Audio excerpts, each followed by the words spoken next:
Assalamualaikum warahmatullahi wabarakatuh. Nama saya Aprilia Ningsih, NIM 2022 A1H019. Saya dari Prodi PGSD Universitas Muhammadiyah Mataram. Dengan melalui video ini untuk memenuhi tugas UAS saya, dosen pengampu Bunda Nurul Zulaifah, Magister Pendidikan. Baik, di sini saya mengambil 3 materi, yaitu yang pertama tentang Pancasila, yang kedua tentang hak asasi manusia, dan yang ketiga yaitu tentang globalisasi. Baik, langsung saja saya akan menjelaskan materi pertama saya, yaitu tentang Pancasila. Seperti yang kalian lihat di peta konsep di belakang saya, itu ada Pancasila sebagai dasar negara. Pancasila menjadi pijakan utama dalam menjalankan pemerintah dan mengatur kehidupan berbangsa dan bernegara.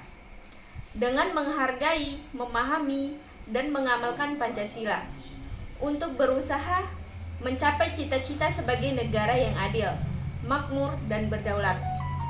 Nah, yang kedua ada Pancasila sebagai ideologi negara. Pancasila sebagai ideologi negara adalah Pancasila sebagai dasar sistem penyelenggaraan negara bagi seluruh warga negara Indonesia yang berdasarkan kepada cita-cita, luhur bangsa, pemikiran yang berorientasi, dan diorganisasi menjadi suatu sistem yang teratur. Nah, yang ketiga ada nilai-nilai Pancasila sebagai ideologi negara.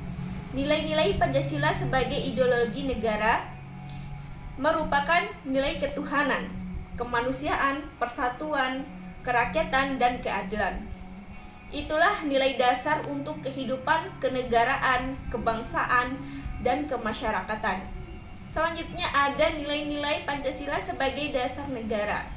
Nilai-nilai dasar dari Pancasila adalah nilai ketuhanan, nilai kemanusiaan, nilai persatuan, nilai kerakyatan, dan nilai keadilan. Nilai dasar itulah merupakan esensi dari sila-sila Pancasila yang bersifat universal, sehingga dalam nilai dasar tersebut terkandung cita-cita, tujuan, serta nilai yang baik dan benar. Selanjutnya, sikap positif terhadap nilai Pancasila dalam kehidupan berbangsa, bernegara, dan bermasyarakat. Sikap positif terhadap Pancasila dapat diwujudkan dengan tidak melakukan pola hidup yang berlebihan, menjunjung perdamaian, menghindari kekerasan, bersikap terbuka, dan menghindari sikap kedaerahan yang berlebihan. Langsung saja saya akan menjelaskan materi kedua saya, yaitu tentang hak asasi manusia. Saya akan menjelaskan dulu pengertian dari hak asasi manusia. Hak asasi manusia adalah sebuah konsep hukum dan normatif yang menyatakan bahwa manusia memiliki hak yang melekat pada dirinya karena ia adalah seorang manusia. Hak asasi manusia berlaku kapan saja, di mana saja, dan kepada siapa saja, sehingga sifatnya universal. Selanjutnya, ruang lingkup hak asasi manusia. Ruang lingkup hak asasi manusia yang meliputi yaitu yang pertama hak pribadi, hak-hak persamaan hidup, kebebasan, keamanan, dan lain sebagainya. Yang kedua, hak milik pribadi dan kelompok sosial setempat seseorang berada. Yang ketiga, kebebasan sipil dan politik untuk dapat ikut serta dalam pemerintahan, serta hak-hak berkenaan dengan masalah ekonomi dan sosial. Nah, selanjutnya ada sejarah perkembangan hak asasi manusia. Sejarah perkembangan hak asasi manusia juga ditandai dengan adanya 3 peristiwa penting, yakni Magna Carta, Revolusi Amerika, dan Revolusi Prancis. Sistem pemikiran hak asasi manusia disuarakan secara internasional ke seluruh dunia untuk memperjuangkan hak asasi manusia untuk diakui, dihormati, dilindungi, dan ditegakkan demi harga diri dan martabat manusia. Selanjutnya ada macam-macam hak asasi manusia. Jadi, dalam hak asasi manusia tidak mengenal batas umur, jenis kelamin, negara, ras, agama, maupun budaya. Perlu diketahui, hak asasi manusia sendiri terdiri dari 6 macam, yakni hak asasi politik, hukum, pribadi, peradilan, sosial budaya, dan ekonomi. Selanjutnya ada ciri-ciri hak asasi manusia. Ciri-ciri hak asasi manusia yaitu yang pertama bersifat hakikat. Artinya hak asasi manusia adalah hak asasi semua umat manusia yang sudah ada sejak lahir. Yang kedua bersifat universal. Artinya hak asasi manusia berlaku untuk semua orang tanpa memandang status, suku, bangsa, gender, atau perbedaan lainnya. Dan yang ketiga bersifat tidak dapat dicabut. Artinya hak asasi manusia tidak dapat dicabut dan diserahkan. Dan yang terakhir yaitu bersifat tidak dapat dibagi.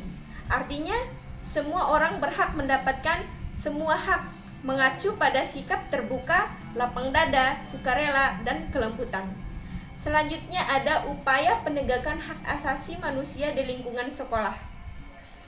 Tidak mendiskriminasi sesama teman, mentaati tata tertib yang berlaku di sekolah, tidak menjauhi atau menghina teman yang disabilitas, tetap menghormati dan tidak menghina guru yang disabilitas. Baik, saya akan membahas materi saya yang ketiga yaitu tentang globalisasi. Seperti yang kalian lihat di peta konsep di belakang saya itu terdapat pengaruh globalisasi. Dalam pengaruh globalisasi terdapat dampak positifnya dan dampak negatifnya. Baik, saya akan membahas dulu dampak positif dari globalisasi. Adalah terjadinya perubahan tata nilai dan sikap, berkembangnya ilmu pengetahuan dan teknologi, tingkat kehidupan yang lebih baik. Selanjutnya ada dampak negatif dari globalisasi, yakni banyaknya produk impor di era globalisasi.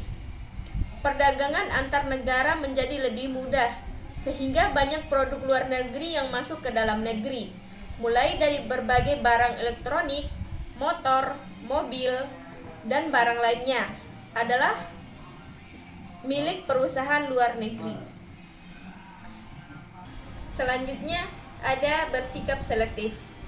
Sikap selektif terhadap globalisasi. Globalisasi harus disikapi dengan sikap selektif, arif, dan bijaksana. Sikap selektif ini dibutuhkan sebagai sikap berhati-hati dalam memilah dan memilih. Itu saja materi yang dapat saya sampaikan. Lebih dan kurangnya saya mohon maaf.